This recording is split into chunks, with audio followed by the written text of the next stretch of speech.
Parce que chaque semaine qui commence est un nouveau départ, j'avais envie de vous lire une histoire. Alors je vous propose le bijou comme un bisou du dimanche soir. Il était une fois la rose des vents, le voyage intérieur des joailliers.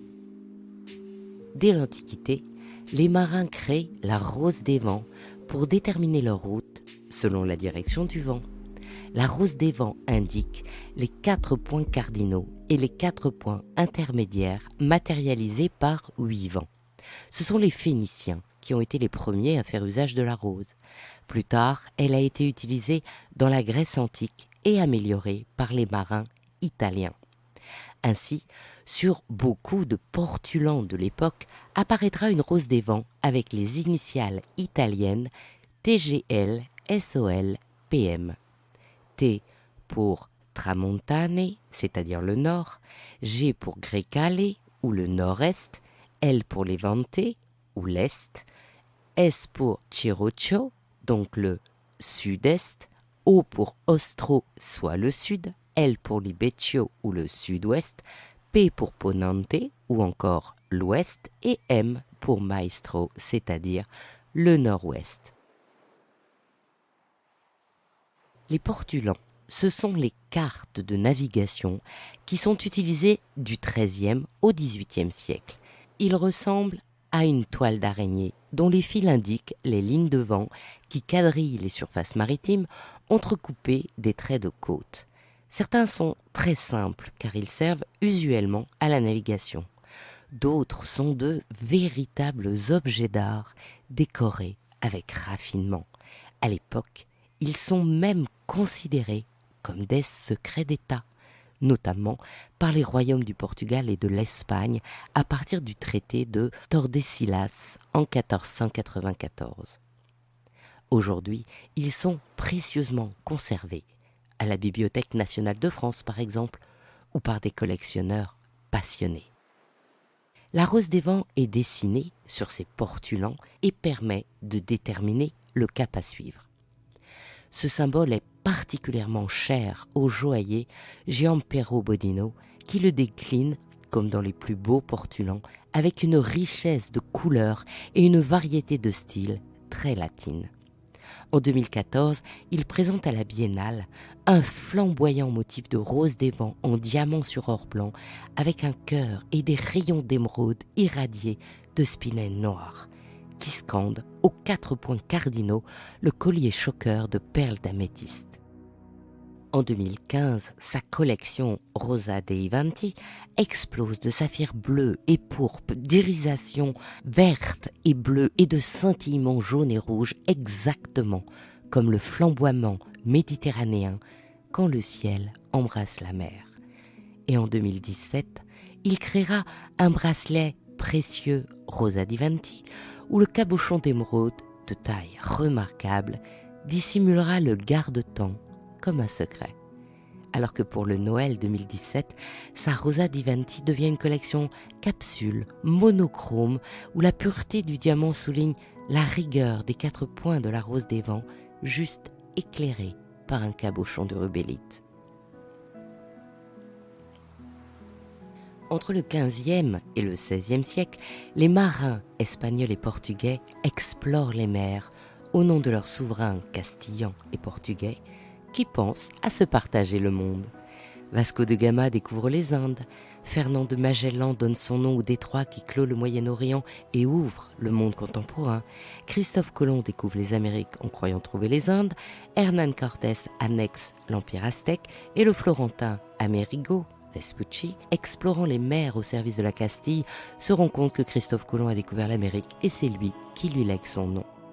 Ce sont ces histoires qui ont inspiré la designer en joaillerie Nathalie Castro pour imaginer en 2008 un modèle unique et déposé où la rose des vents en diamant et calcédoine bleue rythme un magnifique sautoir en or blanc, céramique blanche et bleue en hommage aux azulejos et en filigrane en référence au savoir-faire joaillier méditerranéen.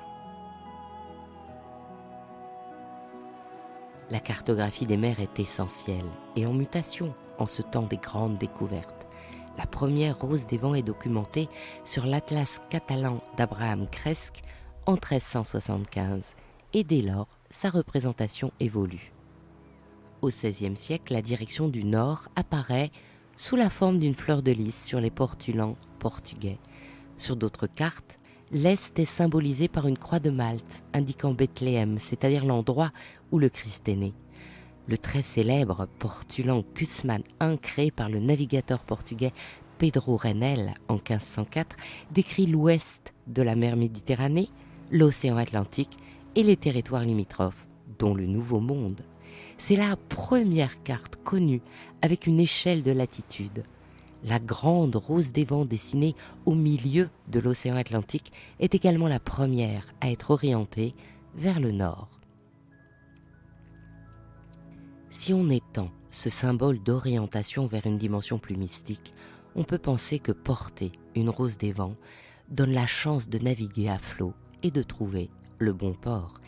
C'est sûrement pour cette raison qu'en 2015, la première collection d'Elitop baptisée Mécanique céleste mêlait tous les instruments d'étude des marins et les transformait en une cohérence de symboles. Les étoiles, les astrolabes, les globes terrestres et les roses des vents étaient rassemblés en un bijou mystérieux à découvrir. Rien qu'en une manchette, un pendentif ou même une bague, un monde complet se découvrait. Tout d'abord une sphère d'argent patiné, comme un monde inconnu. En la soulevant, on découvre tout un système planétaire en mouvement, des anneaux, des astres, avec au cœur une autre terre, de pierre, d'or et de diamants.